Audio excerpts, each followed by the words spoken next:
Hey everyone, कैसे हो भाई आप सभी लोग। तो काफ़ी टाइम बाद हम डिस्कस करने वाले हैं एसएससी स्टेनोग्राफर 2024 के नोटिफिकेशन के बारे में। कल नोटिफिकेशन आया था और इसकी वैकेंसीज के बारे में तो ऑलरेडी मैं 2-3 महीने पहले से बता रहा हूँ कि कितनी आने वाली है, बट काफ़ी लोगों ने उस पर बिलीव नहीं किया। तो रिजल्ट आप लोग के सामने है, कल आ चुका होगा कि कितनी वैकेंसी है। 2006।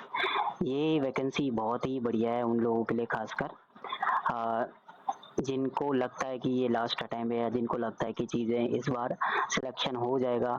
तो जो डर है वो खत्म हो गया, क्योंकि पहले वैकेंसी काफ़ी लोग कह रहे थे कि 1000 भी नहीं आएगी, 800 कोई बता रहा था, कोई बता रहा था कि 1200 भी मुश्किल है।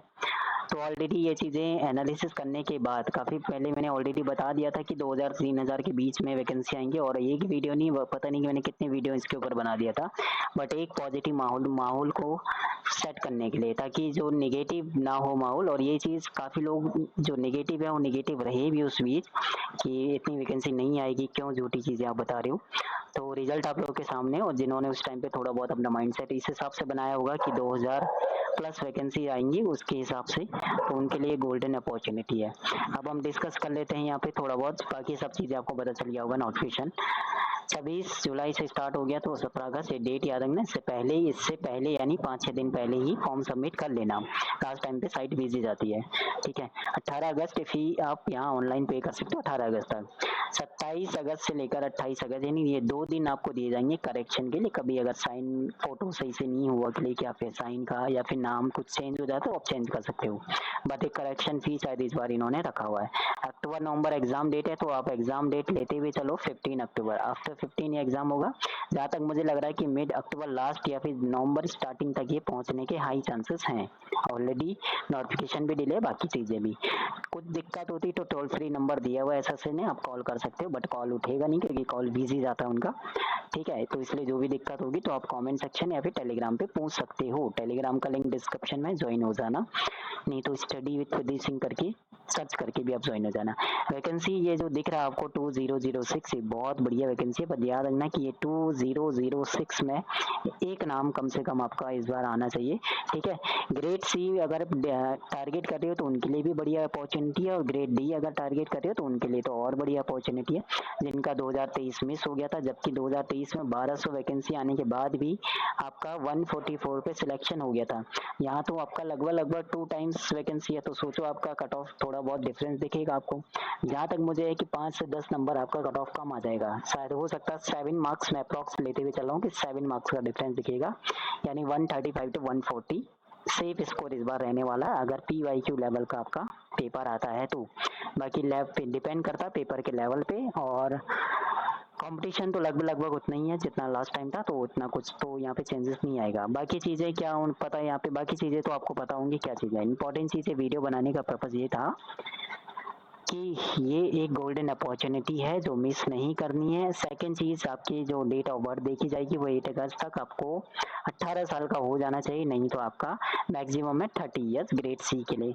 अगर आप ग्रेड डी का फॉर्म फिल कर रहे हो तो आपका ग्रेड डी टारगेट है तो 28 ईयर्स के लिए, 28 ईयर्स, ठीक है। बट आपको फिल तो दोनों ही ऑप्शन फिल करना है, जिसके बाद दोनों ऑप्शन रहेंगे दिया हुआ है। बाकी आपका रिजर्वेशन कैटेगरी वाइज दिया रहता है, SC ST 5 year, OBC 3 years का। अब यहाँ पे इंपॉर्टेंट चीज हम डिस्कस करते हैं एग्जाम के हिसाब से, ये 3 मंथ में क्या क्या चीजें आपके साथ हो सकता है, चीजें हो जाएं। पहली बात, अब आपके पास कोर्सेस आने शुरू हो जाएंगे। पहली बात, जो कोर्स आप फॉलो कर रहे हैं या जिसको आप फॉलो कर रहे थे, जो चीजें आपने पहले ले ली होंगी, पहली बात तो अब नया लेने की जरूरत नहीं है, क्योंकि 3 मंथ है, 3 मंथ में कुछ ऐसा नया चेक करने की जरूरत है नहीं। हाँ, ये है जिसमें जिस सेक्शन में जैसे आपको लग रहा है कि रीजनिंग में मेरा स्कोर 30, 35 या 40 पे ही अटक रहा है, 35 तक, 30 से 35, तो उनको अपना सिलेबस कंप्लीट करने की जरूरत है, नहीं तो प्रैक्टिस करने की जरूरत है। 30 तक, जिनका 30 से 35 के बीच में आ रहा है, तो उनको कोई कोर्स या फिर प्रैक्टिस सेट आपको ले लेना चाहिए। 40 से 50 वालों को सिर्फ प्रैक्टिस करना है रीजनिंग में, और ये नहीं कि आपका 40 एक बढ़िया स्कोर है, 45 प्लस बढ़िया स्कोर माना जाएगा। और रीजनिंग और इंग्लिश ऐसा है जो सिलेक्शन आपको दिलाएंगे, ठीक है। रीजनिंग और इंग्लिश, जीके आपका रैंक दिलाएगा। अगर आपका ग्रेड सी टारगेट है तो आप जीके पे बहुत ज्यादा ट्राई करना। अगर आपको लगता है कि ग्रेड डी मेरे को इस बार किसी तरह चाहिए, तो आप इन दोनों पे ज्यादा फोकस करना। यहाँ पे 45 प्लस किसी भी हालत में, और इंग्लिश में 80 के आसपास, यानी 80 प्लस किसी भी हालत में। यहीं पे अगर आप कितना आएगा 125 स्कोर कर लेती हो। जीके तो ऐसा है कि जीके में चाहे आप ग्रेड सी कर रहे हो डी कर रहे हो, डी के लिए तो आपको कम से कम 20 एवरेज स्कोर चाहिए और सी के लिए आपको 25 चाहिए, नहीं तो आपको इंग्लिश में यहाँ पे 85 कर लो सी वालों और यहाँ पे 47 के आसपास कर लो, ठीक है। तो डिपेंड करता है कि क्या लेवल है। अगर आपको लगता है कि एनालिसिस सही से नहीं हो पा रहा है तो एक और ऑप्शन है आपको, एनालिसिस के लिए आप एक काम कर लेना, टेलीग्राम पे मुझे मैसेज कर देना और अपना एक एनालिसिस वाला पेपर सेंड कर देना कि ये पेपर मैंने दिया था और ये यहाँ पे क्या दिक्कत हो रही, क्योंकि कभी कभी ये होता है कि एनालिसिस ही सही से नहीं हो पाता है, ठीक है। हमें पता है कि हमारा एरर गलत हो रहा है बट हम काम कर रहे हैं क्लोज टेस्ट पे, हमें पता है हमारा क्लोज टेस्ट गलत हो रहा है बट हम काम कर रहे हैं ग्रामर सेक्शन पे, तो ये चीज़ें गलत हो जाएगी। रीजनिंग में भी सेम है, अगर हमें पता है कि हमारा सीरीज का क्वेश्चन गलत हो रहा है हम कैलेंडर पढ़ लें, ठीक है। हमें पता है कि कैलेंडर का गलत हो रहा है तो हम यहाँ पे मिसिंग नंबर पढ़ लें। तो ये चीज़ें थोड़ा ध्यान रखना कि 3 मंथ में सिर्फ जो चीज़ें गलत हो रही है उन पे काम करना है, ना कि उन चीज़ों पे काम करना है जो ऑलरेडी आता है। ज़्यादा से ज़्यादा मॉक दो 25 वाला, अगर पूरा मॉक नहीं देना, अभी पूरा मॉक तो अभी नहीं देना, पूरा मॉक आप देना 1-1.5 महीने के बाद। अभी 25 वाले जो सेट है उनको देना, 25 वाले सेट लगाना रीजनिंग का एक स्पीड बढ़ाने के लिए, ताकि एक स्पीड बहुत जरूरी है। 25 वाले सेट देना इंग्लिश थोड़ा बेसिक को स्ट्रॉन्ग करने के लिए, 25 वाला सेट देना जी के सेक्शन थोड़ा बहुत टॉपिक देखने के लिए कि क्या सबसे पहले कवर करना इस बार के सीपीओ वाले को, सीपीओ वाले, ठीक है। फिर करना फेज 12 जो अभी हुआ था फेज 12, और उसके बाद करना सीएचएसएल के, ये 3 सेट अभी जो हुए हैं उनको करना। ये अभी मॉक में ऐड नहीं हुए होंगे तो इनको पीडीएफ फॉर्म से करना, पीडीएफ फॉर्म से, ठीक है। तो पीडीएफ फॉर्म तो अवेलेबल हो जाता है तो वो चीज़ मिला, ये चीज़ें आपको करना है इन 3 महीनों में, ठीक है।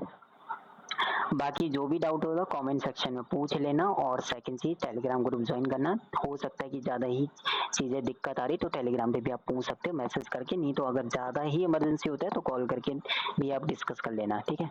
बट किसी तरह ये 2006 में एक नाम अपना ले आना किसी तरह इस बार, ओके।